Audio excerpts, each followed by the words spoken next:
Hello, very good afternoon. Unfortunately, I couldn't join the meeting today because I have other commitment attending the 16th World Congress here in Kuala Lumpur. So thank you very much, Professor Zhang, for inviting me. And I would just like to make a very quick presentation recorded video so that that you could play during my presentation schedule. So I would like to share my PowerPoint presentation here. Let me share. Yeah, I hope that actually you can be able to see my screen. So today I'm going to talk about the geospatial intelligence and computation in urban and geohazard applications. So I'll be talking, this is going to be my talk outline. What is geospatial computing? Just a very brief introduction about the geospatial computing. Then we'll be also touching up a little bit about the computational models, machine learning. I think we all know about machine learning is capable of and how they have been extensively and popularly used in various applications. And I will be giving some examples of the geohazards from the urban setup and also in other setup.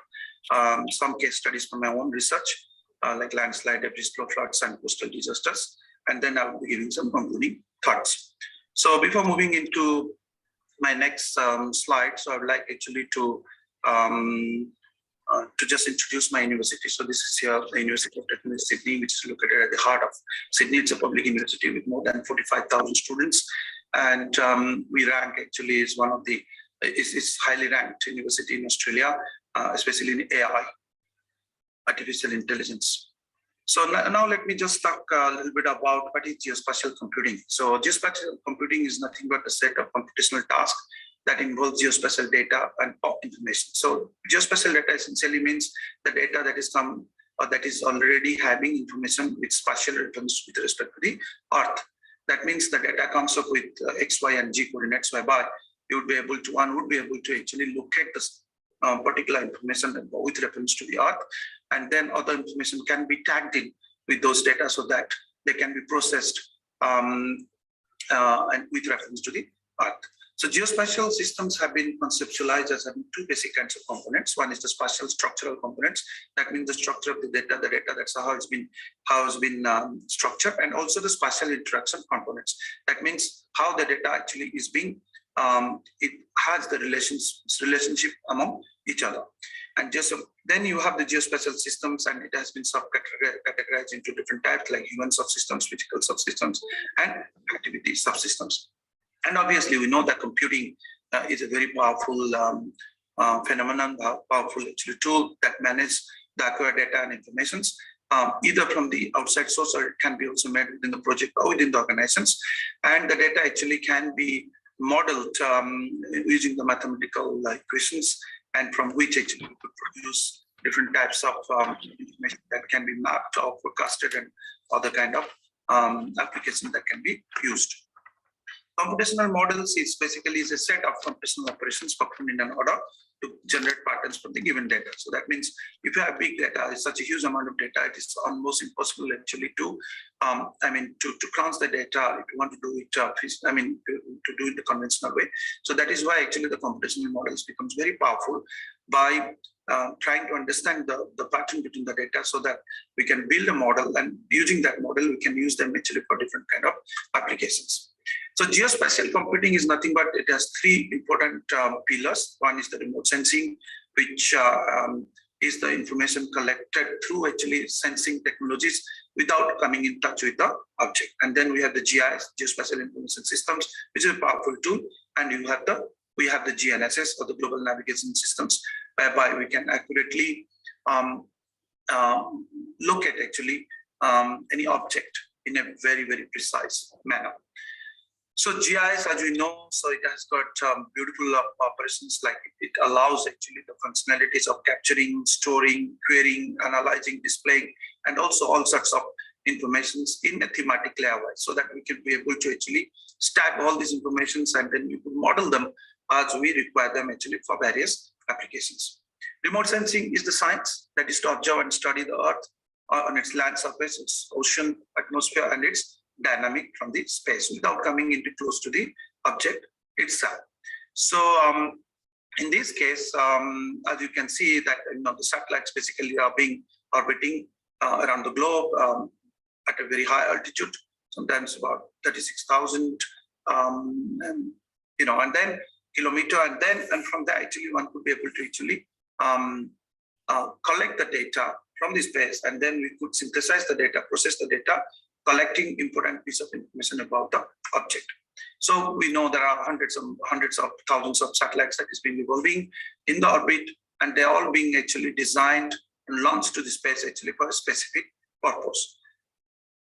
So the beautiful aspect of the remote sensing data is that because when the data is being captured, it comes actually with the different bands.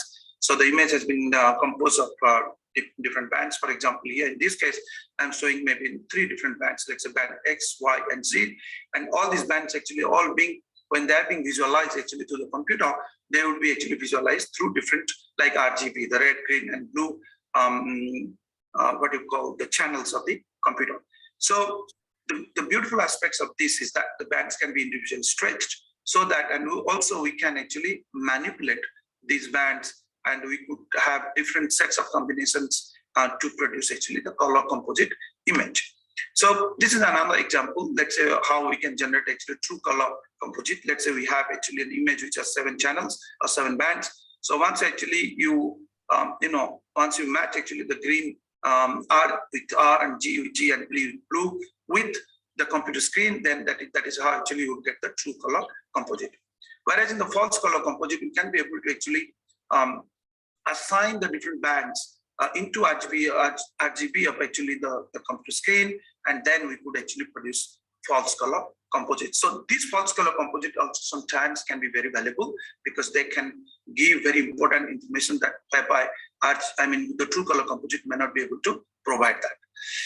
So this is, for example, there is a slide, for the comparison purpose, that how a true and false color composite image could be looking like. For example, this is the Landsat image, and where R is the band, red band, green band, and blue band. So a Landsat TM is the 321, and this is the true color composite. And if you look at actually, this is the Landsat TM 742, that means band 742 that has been visualized here. The red is the SW, that is short the infrared band, and then the G is the NIR band, and B is the green band. And one could see actually the level of information that can be visualized actually when we actually try to manipulate, or when you try actually to produce different types of composite, false color composite bands. So as you know, the geospatial information is very powerful because that do produce actually very high level information of very high spatial resolution images about the object. And this particular slide actually talks about, that like data captured from UAV photo, unmanned aerial vehicle photo, whereby actually one could collect the data in terms of, let's say, sub-centimeter pixels, or maybe sub-meter pixel resolutions. And then also we have the laser scanning data, which has the ability actually to capture the data in a very fine resolutions through actually collecting in millions of data points and laser scanning data points. And then obviously we have the Google Maps, which is also a very powerful tool, and that allows actually very freely available data for a long period of time. So with that basic information about what the geospatial data is capable of, and obviously we also have the common artificial intelligence models that also normally applied actually, or generally applied to the hazard modeling, natural hazard modeling. So the most common ones is the artificial neural network, fuzzy logic. Then we have the UNFIS, which is the combination of the adaptive NN and the fuzzy logic. And the good thing about these ensemble models are actually they complement actually each other.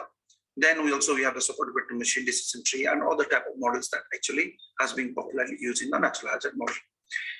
So now let me just quickly talk about what are the input data that is required for the natural hazard analysis. So generally the input data for a GI space hazard study depends on these 5 key points that have been studied.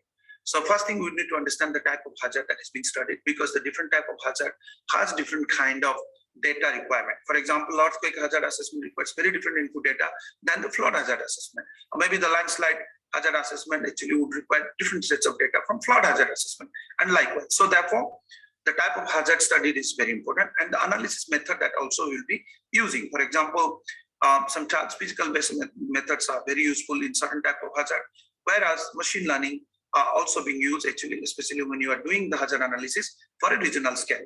And sometimes more complex and complex models are being used, ensemble models are being used when the type of hazard is complex and that need to be very precisely need to be predicted, and also that need to be replicated for a larger area. The scale of the study is also very important. The larger the area, the more data collection is also needed. So therefore, the data has to be all brought down into the same scale so that they can all be modeled in a very precise way. The availability of the resources, also the money, manpower, and all those informations are also very required, and the amount of available data. But I think today's in this digital world, obviously there are a lot of data that is already being available out there, and then obviously that also causes a different kind of problem. For example, once you have more sets of data, obviously it is very important to know what sort of data that we want to use out of that. So normally when you talk about what are the factors affecting the natural hazards, the good thing is that all these factors can be derived from remote sensing or by field surveys. For example, those days we used to actually derive this data information about the, for example, producing a topographic map. That used to be done actually very conventional way, the surveying way and so on. But nowadays we are using actually the satellite imageries, spatial information actually to produce this map. So, for example, geomorphology, anthropogenic data, geological data, hydrological vegetation distance, all those information actually can be derived from the remote sensing data. So, for example, geomorphological information such as altitude, slope, they all can be derived from the very high resolution LiDAR data, for example, or maybe they can be derived from the digital elevation models and very seamlessly. And similarly, land use data also can be updated. They can be produced from the very high resolution satellite images, and by using or by engaging actually very sophisticated machine learning algorithms. Similarly, like fault density and other type of structural information, geological information also can be derived using the remote sensing data as well. Vegetation density and all the type of hydrological information also, like basin boundary, like stream power index, all this information also can be directly derived from the remote sensing based information. But obviously all those data need to be verified when you are derived from remote sensing data. But good thing is that at least we have the accessibility to derive all these informations, which are very, very critical actually for natural hazard modeling. So now let's look at actually what are the workflow that are needed actually for the natural hazard assessment. So the most important information that we need for any particular type of hazard assessment, natural hazard assessment, is the historical information about that particular hazard. For example, let's say we talk about landslide. So that means a good quality landslide inventory is needed actually when you want to produce a landslide susceptibility hazard risk map. The reason being because without knowing actually under what circumstances the previous landslides have occurred, it is very hard to actually model them. So therefore, very accurate inventory map is needed actually for the particular type of hazards, because past is the key to the future. So the extracted factors such as slope, aspect, soil, lithology, and land use, as I mentioned in the previous slides, they all can be directly or indirectly can be outsourced or can be derived from actually remote sensing based information. Then we have different types of once we collect all this data, then obviously we can engage different types of quantitative prediction models. It can be statistical, it can be machine learning, data mining, or any sorts of models that can be used to actually understand the relationship between the inventory and all other conditioning factors actually we have chosen for a particular type of hazard. So those mathematical formulations can be done, and then we can build a model, and based on that model actually we can do the prediction for a particular type of hazard assessment. So with that basic piece of information, let me just quickly go through that some of the selected case studies from my own work. So I would like to first talk about some landslide applications. So this is, as I mentioned, actually any type of hazard assessment, the inventory map actually plays a very crucial role. So in this case, now the question comes, how do we produce an inventory map in the event, let's say, if you do not have the availability of an inventory map? So obviously, you could also engage the historical, let's say, archived satellite images to look at actually the textural information about an area, and then see that if there is any land change that has happened in the past. So by actually, by doing the simple change analysis, one also could detect the landslide scar areas. But again, obviously, when you are detecting to the satellite remote sensing data, one has to go to the field and also need to verify that when and how spatially corrected actually the landslide inventory data has been captured. So this is one example one could see here that, for example, this is the evolution of a landslide. In the first image that you said there is nothing has happened. In the second was nothing has happened. But maybe after 6 months or 1 year later, one could see that actually there is a land flow that has happened. So that can be detected through the simple change analysis. Another way also we could do actually is subtracting from the digital elevation model as well. If we are lucky enough actually to have a digital elevation model captured from different time domain or time period, then one could also subtract it and we could see actually how much land slip that has happened. So here, this is one example. As I'm saying, this is 2006 before, and this is 2008. So one could see that amount of material that has been displaced in this particular area. So these are the simple geospatial techniques that can be applied actually to produce the inventory map as well. So now the second application that I would like to talk about here by optimizing neural net architecture for automatic landslide detection from high resolution airborne laser scanning data. So the study area was one of the very highly dense study area in Cameron Highlands in Peninsular Malaysia, whereby actually the accessibility is getting access to the area is pretty poor. So therefore we engage very high resolution airborne LiDAR data. So as you could see that what we did, we use actually the ANN model, and then we developed a model in a particular test area, and then analysis area, and then actually we test the model in another area just to see that actually how the model performs. So as you could see here, let me just actually make the pointer. So as you could see here, so there are two different types of models that has been used. One is the RNN model, the recurrent neural network model, and the other one is the simple neural network model. So in the test area, we could see that they performed 80%. Okay, so RNN model obviously produced actually more than 80%, 83%, and NN model produced about close to 78%. But when we tested the model in a new virgin area, so it produced RNN model obviously gave actually about 81%, and the neural network produced about 75%. So the good thing is that this kind of technique can be used, can be replicated, and this actually you could see that the landslide scar areas are actually already being detected. So again, the table here shows actually the correlation-based feature selection results. So that actually shows the most relevant feature at the scale of, like for example, the different types of standard deviation of DTM, then gray level, coherence matrix homogeneity, and so on. And those features can be ranked using actually the CFS best selection technique. So not only actually we employ this actually to automatic landslide detection, but also we know that which features are contributing actually more towards this particular applications.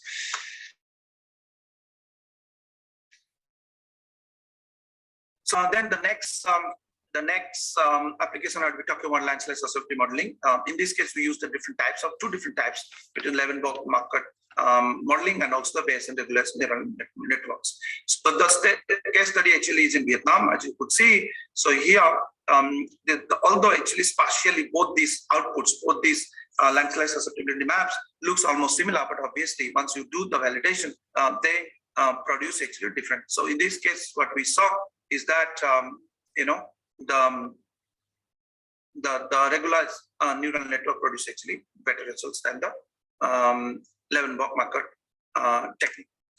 Now let me just quickly go through some other case studies. This is a case study from debris flow. So this is again an example.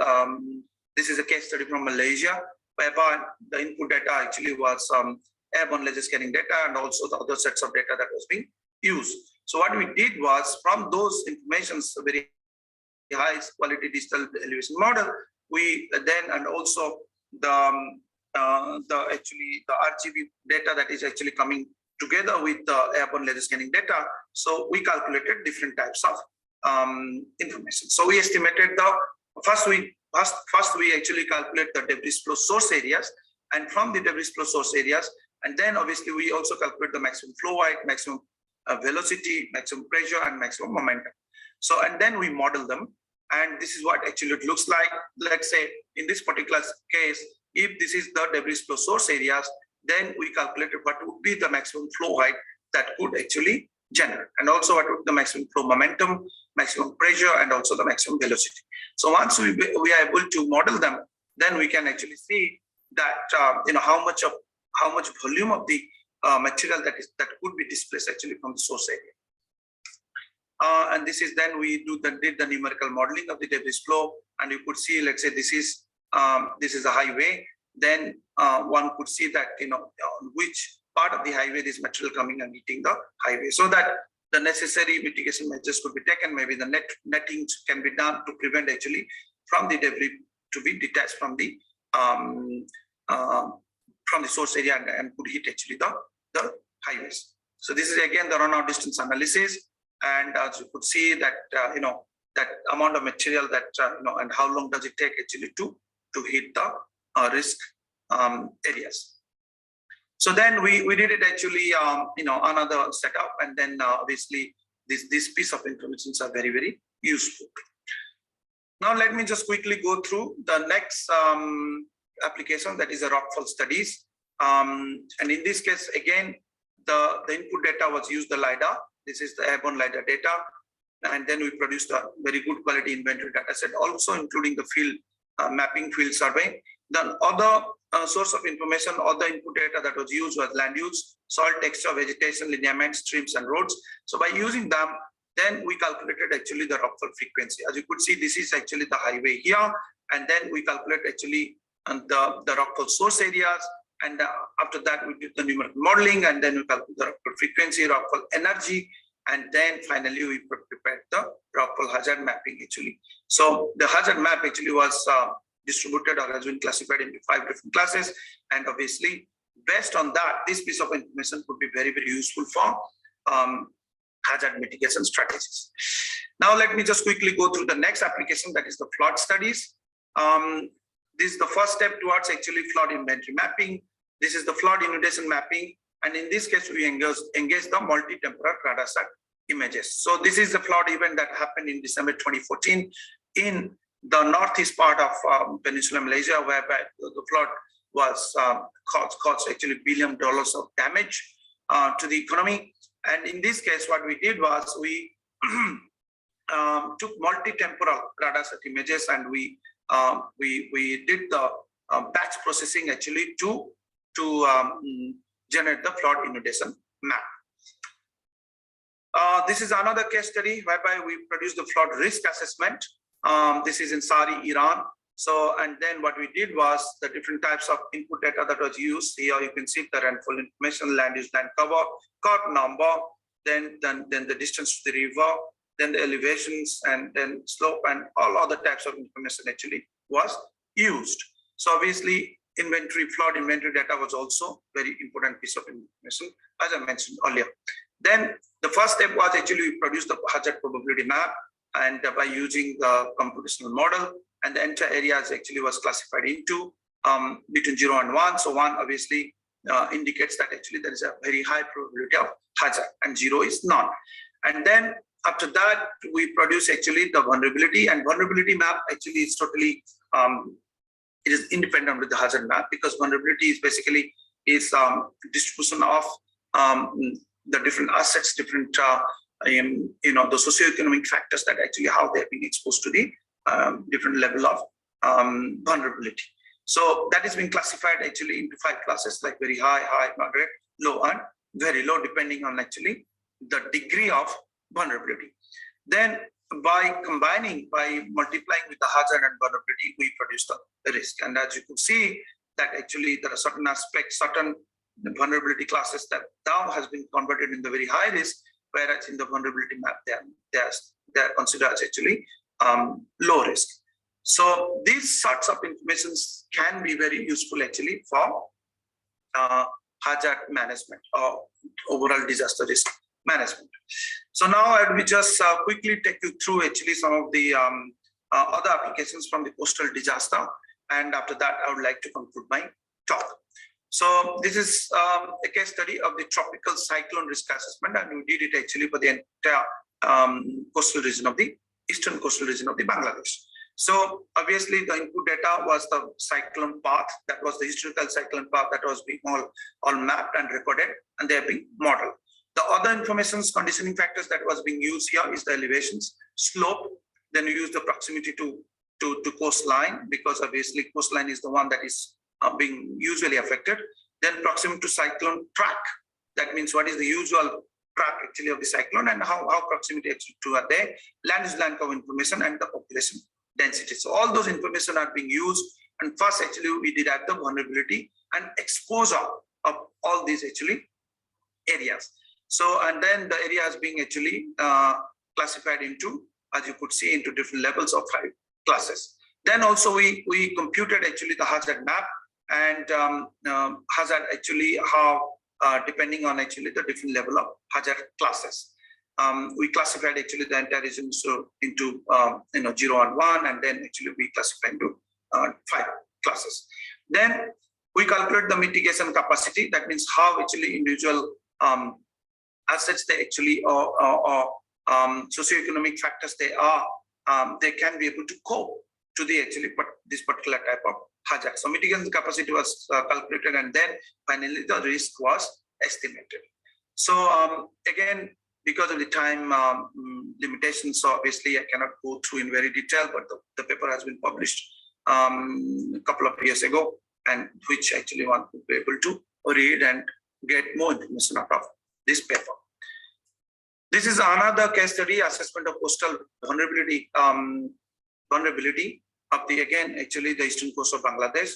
What we did is we mapped actually how the shoreline that has been changed in the last X number of years. For example, let's say with shoreline change rate actually millimeter per year, as you could see for different sections of these eastern coast of Bangladesh that we calculated, and then entire coast has been mapped, and then after that the coastal vulnerability index has been calculated based on the exposure-based assessment.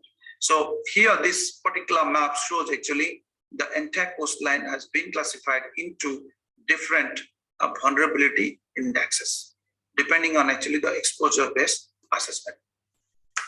So with that actually you could see that I have very quickly presented about certain applications of this spatial intelligence into the natural hazard modeling and risk assessment. So, but still, nevertheless, there are a lot of challenges still exists because of the low temporal resolution of the data set. And obviously, the fusion still remains a challenge because linking text, maps, and imagery, still there are a lot of work would be done. And obviously, more and more work has been done on these aspects, but obviously, still there are a lot of challenges remain. Then model interpretability and transparency also could be issue, but obviously these days we have been using the XAI, the explainability AI actually to understand how a particular machine learning model is coming to a conclusion, how the decision is being made. But still a lot of work would be done in this aspect or in this sector, but still a lot of work has already been ongoing on this. Then if I would like to say that what are the improvement that need to be done in this particular domain. So high resolution images still remains a challenge because the data is very expensive, and also the temporal piece of information is also is not very easily available. Then large decrease in the data storage and also intelligent algorithms and image processing methods also need to be improved, because sometimes when you try to use the big data, so much of data, so terabytes of information are being used, and obviously the challenge is being computing power as well. So those are the things also could be improved, and advances in GPU computing and all those things also can be done as well. So with that, I would like to actually thank you very much, Professor Jang, for inviting me. And I tried my best actually during this short gap that I had actually to make this presentation so that I can play it during the schedule of my talk time. Thank you very much, and wishing a very successful conference. And thank you from Malaysia.